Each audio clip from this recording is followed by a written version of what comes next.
Bonjour, on s'est déjà tous demandé comment une simple pelote de laine peut devenir un pull qui coûte cher, ou comment une planche de bois se transforme en meuble design. Eh bien, la réponse, elle tient en deux mots, la valeur ajoutée. C'est un peu le moteur secret de toute notre économie. Et aujourd'hui, on va décortiquer ensemble comment ça fonctionne. Voilà le programme. On va d'abord définir ce qu'est la valeur ajoutée, simplement. Ensuite, promis, on met les mains dans le cambouis pour la calculer avec un cas concret. Après, on s'attaquera à la question qui fâche, une fois la richesse créée, qui en profite vraiment?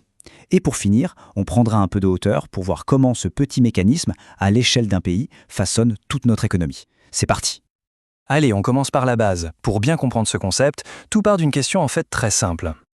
Quand on achète quelque chose, un produit, n'importe quoi, où va l'argent? C'est ça la question de départ. Parce qu'évidemment, il ne finit pas dans une seule et même poche. Non, il se répartit et la raconte toute l'histoire de la création de ce produit. Et la valeur ajoutée, c'est justement la clé qui permet de déchiffrer cette histoire. Pour y voir clair, il faut faire la part des choses. D'un côté, il y a tout ce qu'une entreprise achète à d'autres entreprises. Les matières premières, l'électricité, les transports, le loyer. Tout ça en compta, on appelle ça les consommations intermédiaires. Et de l'autre côté, il y a la richesse qu'elle crée elle-même, en interne, grâce au travail de ses équipes, à l'innovation et à sa capacité à transformer ce qu'elle a acheté. Et c'est là, pile à cet endroit, qu'intervient la valeur ajoutée. En fait, elle mesure précisément cette nouvelle richesse, celle qui est vraiment créée par l'entreprise.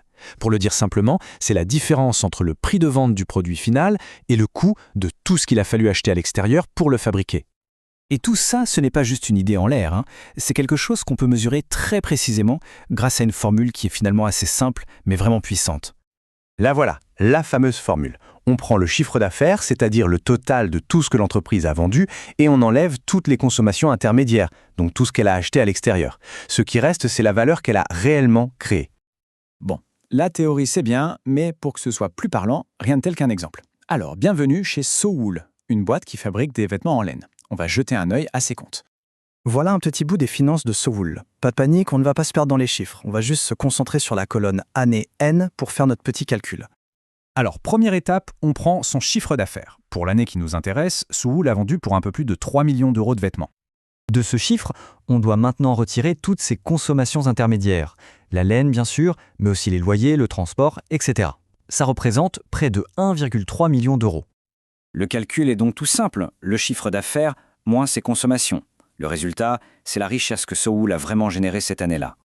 Et voilà, SoWool a créé près de 1,74 million d'euros de valeur. C'est ce chiffre-là qui compte vraiment, bien plus que le chiffre d'affaires. C'est cette somme qui va ensuite être partagée entre tous ceux qui ont contribué à la créer.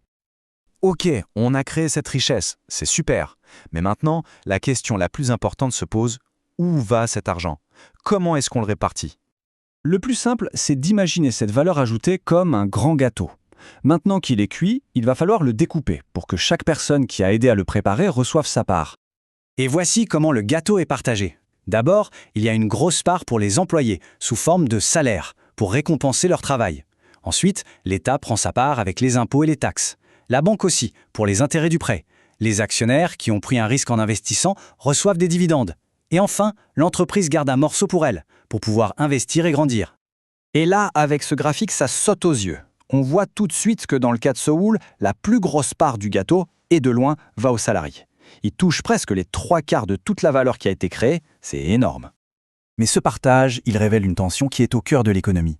Le gâteau, il n'est pas extensible. Si on décide d'augmenter la part de quelqu'un, par exemple les salaires de 3%, eh bien mécaniquement, la part des autres diminue.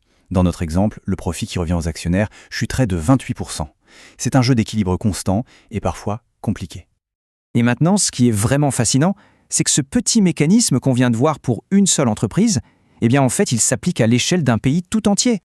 C'est ici que tout prend son sens. Si on additionne la valeur ajoutée de chaque entreprise, de chaque artisan, de chaque administration publique d'un pays, on obtient un chiffre que tout le monde connaît, le produit intérieur brut, le fameux PIB. Le PIB, ce n'est rien d'autre que la somme de tous ces petits gâteaux, de toute la richesse créée dans un pays sur une année. Et ça nous ramène à la question de fond. Ce gâteau, cette richesse créée, son partage est au cœur de tous nos débats de société. Faut-il privilégier les salaires pour soutenir le pouvoir d'achat? Faut-il plutôt favoriser les profits pour encourager l'investissement de demain? Ou faut-il augmenter la part des impôts pour financer nos services publics? Il n'y a pas de réponse facile. Mais la façon dont une société choisit de couper ce gâteau, ça en dit long sur ses priorités.